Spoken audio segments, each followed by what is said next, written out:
how to own your riding. So for me in the early days, being a rider meant, and because I'm a type 8 personality, that I wanted to have all the answers. I traveled the world. As I was teaching clinics myself, I traveled the world searching for instructors who could help me with one particular horse that I had, that I didn't have the answers for.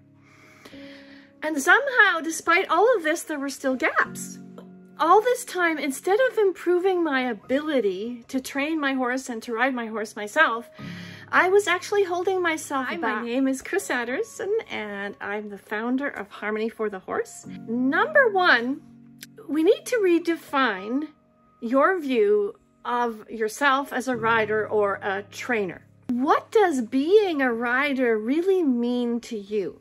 Being a rider means for me that I ask the right questions, not having all the answers, but I ask the right questions at the right time.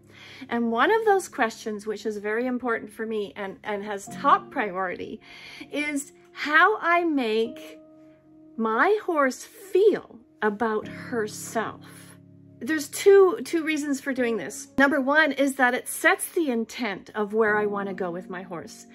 And number two is it takes all of the pressure off of me. It's not about me and how I feel and about my ego and what I'm doing and all the details about that. It's about how she feels. So I focus all of my energy on helping my horse.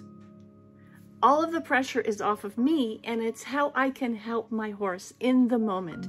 Or if I reflect back on a certain ride, how can I help my horse in a future ride? And this really is what we all start out with in our minds, isn't it? When we get a horse and we have goals, we have dreams, we want to be the best that we can possibly be for our horses. We want to help our horses to be the best that they can possibly be and reach their full potential along with us reaching our full potential.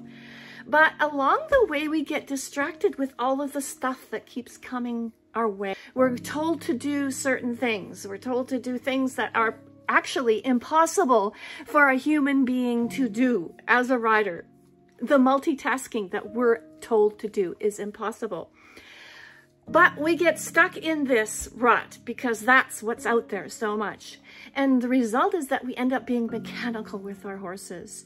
Or we get doing exercises that we don't really understand what we're doing or why we're doing them. This is why I like to ask these questions. If you come from that place of how do I make my horse feel about herself, then you can act it. And then you can actually become it. We can't possibly know everything about horses and about movement and about riding and about horse movement. I mean, I'm the farthest person from knowing everything about all these things. What do we do about it? We ask the right questions. And that leads me to my next point, which is, and especially if you're starting brand new with horses, or if you really have a new goal that you want to achieve with your horse, and that's overcoming, I'm not good enough. I hear this all the time. What do you think you're doing? How do you think you can get to high levels of dressage? Or how can I do this? Everyone else is better than me.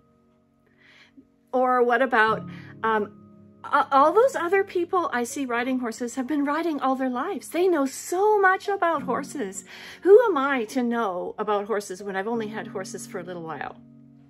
Do any of these resonate with you? Put a note for me if they do. I was speaking with a lady just this morning who was saying that she was told by her father as a young girl that horses were only for the rich and certainly not for a little girl like you. In that moment, we make certain conclusions about ourselves from what someone has said to us. And those conclusions actually become our belief system.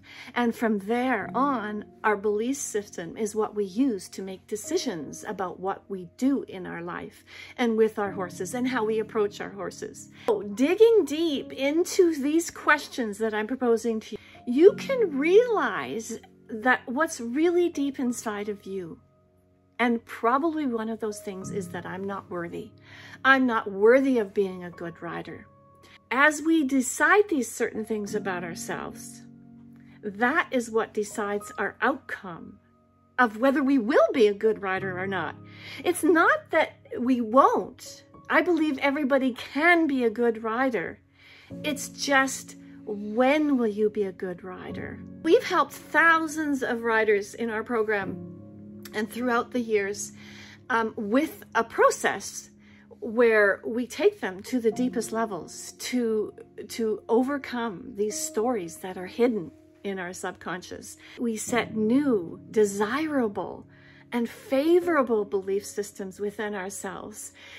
So we're not feeling that we don't deserve anymore to live our dream with our horses. Because if we're stuck in that place, there's no way that you will possibly reach your dream with your horse. And we help them to think about their problem in a slightly different way and help them to tap into their own wisdom.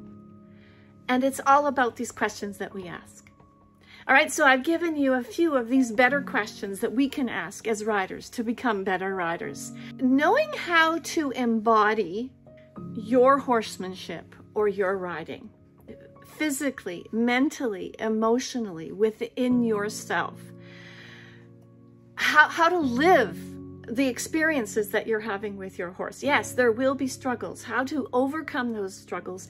How to have enough courage to carry on when you feel like quitting. And then to continue. First of all, knowing what you want with your horse. Where do you want to go? What are your dreams? And then what is the gap between? And then who can help you to get through that gap? You allow your work with your horse to own you, rather than pretending or faking till you make it or all those things. That doesn't work for me, and it doesn't work for horses, because horses can see through that, right? Horses don't care how advanced you are. What they care about is the real you. It doesn't matter if you're perfect. Your horse doesn't care if you're absolutely perfect in every way when you ride your horse. They care about what you're giving them, that you are the real you, and you are embodying your horsemanship and your riding. Approaching our horses with curiosity. And that curiosity is what's going to give spaciousness and openness in your relationship. Yeah, this is about truth. This is about the truth. This is about the connection to truth with our horses through ourselves. Asking thoughtful questions both to myself and to my horse. How do we do that?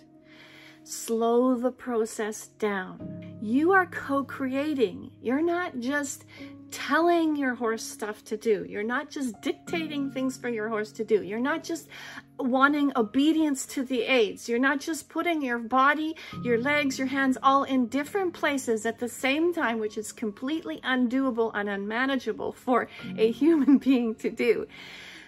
You instead are saying things like this to your horse. You are smart. You've got a lot of things figured out, but here's maybe a slightly different way. What do you think? That's what you might be saying to your horse. Or here's another layer. You really got this going well. I really like how you're doing this walk to canter transition. And you already know this, but here's just the slightest little thing that we can tweak to make it better. What do you think? And this will help you to own it deeply more in your body. An example of that was with my horse yesterday when I was riding and I was doing walk canter transitions, which is something that is very hard for her. She has a huge explosive canter. So we've been working on this co-creation and this slowing down the process for quite some time. And she's starting to really enjoy the walk canter transition, offering it to me regularly and actually starting to give it to me. I'm making her feel good. I'm helping her to feel good and to feel not only good physically in her body, but to feel like she's really participating with this, this walk canter transition that we're working on. She lines herself up, she sets herself up, but along the way, I noticed that there's something that's stuck that's going to make it so the transition won't be smooth. So when she offers it, I have a choice. I can say, okay, that's great. Give it to me. That's awesome. Or I can say, I know you've got that much already understood and already set up for this canter transition, don't you? What about if we just tweak this one last little thing? What about if we just ask you to find my leg and find my spiral in my body, and then let's do the canter transition? And she said, yeah, look at that. Doesn't that work wonderfully? And it does. And so we stop, and it's all praise. So it's not that you have to learn a whole bunch of new stuff that's going to be overwhelming for you, like the aids for this or the aid for that. The way that we approach horsemanship and riding is very simple. I'm not saying that it's not difficult. It is hard, and you work at it, and our students work very hard to get the results that they do. But there doesn't have to be all complexity and untruths behind it that I see so many riders following down the path and potentially never getting there, which is really sad. If you'd like to get support along these lines, I have a free PDF that can get you started on things with how to warm up your horse. Just put warm up as a note for me below. We'll make sure that we get that sent to you. And this is a start for you and your horse. This is one component of our program that we have. Start that co-creation that I was talking about. So thanks so much for coming here today, for being here with me. If you have any further questions, feel free to put notes for me below, and I'll see you next time. Okay, bye for now.